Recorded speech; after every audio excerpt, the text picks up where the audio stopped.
Assalamualaikum warahmatullahi wabarakatuh. Yang terhormat Ibu Syailini Khairi Atalina MPD selaku dosen pengampu konsep dasar IPS. Sebelumnya, perkenalkan terlebih dahulu, saya Umi Datus Soliha, NIM 2213300001035 dari Fakultas Tarbiyatun Ilmu Keguruan Prodi PGSD Unisnu Jepara.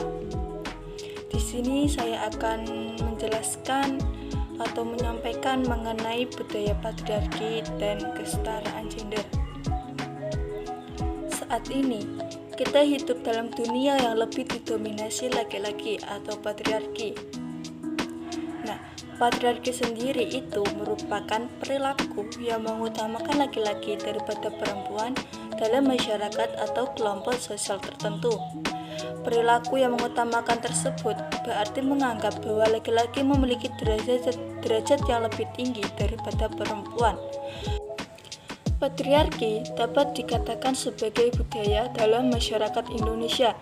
Hal ini disebabkan karena konsep patriarki telah diajarkan dan diturunkan tanpa sadar dari generasi ke generasi.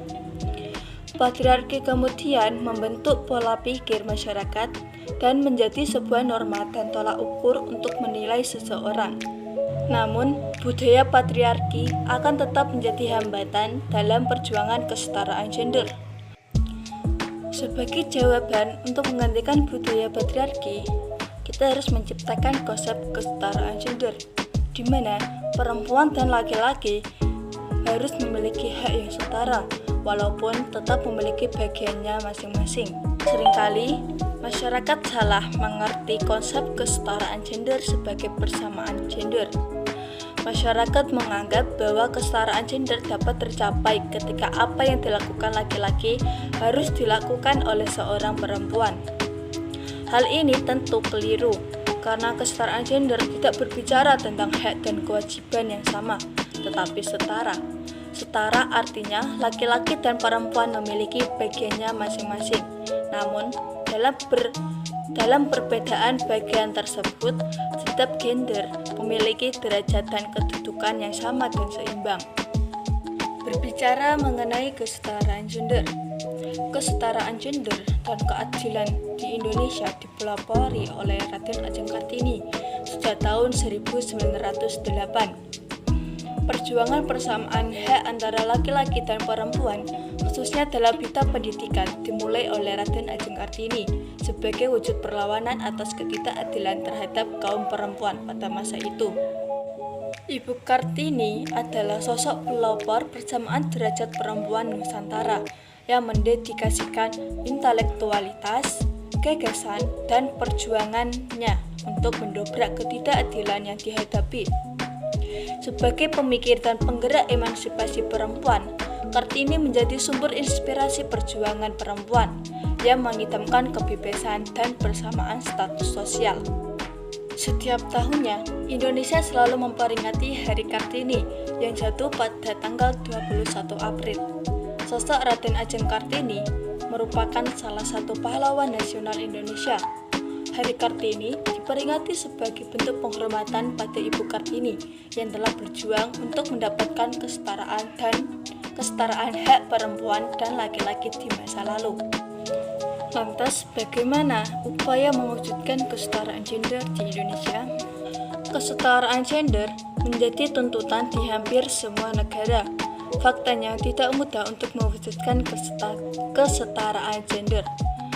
Penyebab susahnya mewujudkan kesetaraan gender ini karena adanya konstruk budaya masyarakat mengenai budaya patriarki yang membedakan peran laki-laki dan perempuan. Konstruk budaya ini sudah lama dari generasi ke generasi dan akan sulit diubah.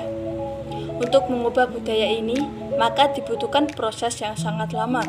Meskipun sulit diubah, masih ada harapan untuk mewujudkan kesetaraan gender, yaitu melalui pendidikan kesetaraan gender, melibatkan laki-laki dan perempuan dalam berpartisipasi kegiatan, mendapatkan benefit yang adil antara laki-laki dan perempuan. Kesetaraan gender perlu ditanamkan sejak dini agar di masa depan budaya patriarki dapat digantikan oleh konsep kesetaraan gender. Untuk membuat terobosan dalam menumbuhkan kesetaraan gender, diperlukan peranan dan keterlibatan dari banyak pihak, terutama orang tua dan lembaga pendidikan. Peran orang tua menjadi sangat penting karena pendidikan dan pengetahuan pertama seseorang berasal dari lingkungan keluarganya.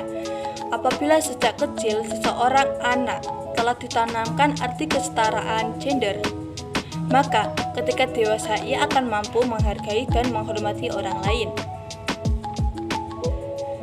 Dalam memberikan pemahaman mengenai kesetaraan gender ini, orang tua harus memberikan contoh dari kehidupannya sendiri. Orang tua yang menjunjung kesetaraan gender akan dilihat dan dijadikan panutan oleh anak-anaknya. Selain di lingkungan keluarga, kesetaraan gender juga dapat ditanamkan melalui pendidikan. Seringkali tanpa disadari, para pendidik mengelompokkan muridnya berdasarkan gender. Seperti contohnya, laki-laki dianggap lebih kuat sehingga dijadikan ketua kelas, sedangkan perempuan hanya dijadikan wakil ketua. Padahal, lembaga pendidikan seharusnya mengajarkan bahwa setiap gender memiliki peluang yang sama untuk menjadi pemimpin. Seperti itulah yang bisa saya sampaikan mengenai budaya patriarki dan kesetaraan gender di Indonesia. Kurang lebihnya mohon maaf. Wabillahi taufiq wal hidayah. Wassalamualaikum warahmatullahi wabarakatuh.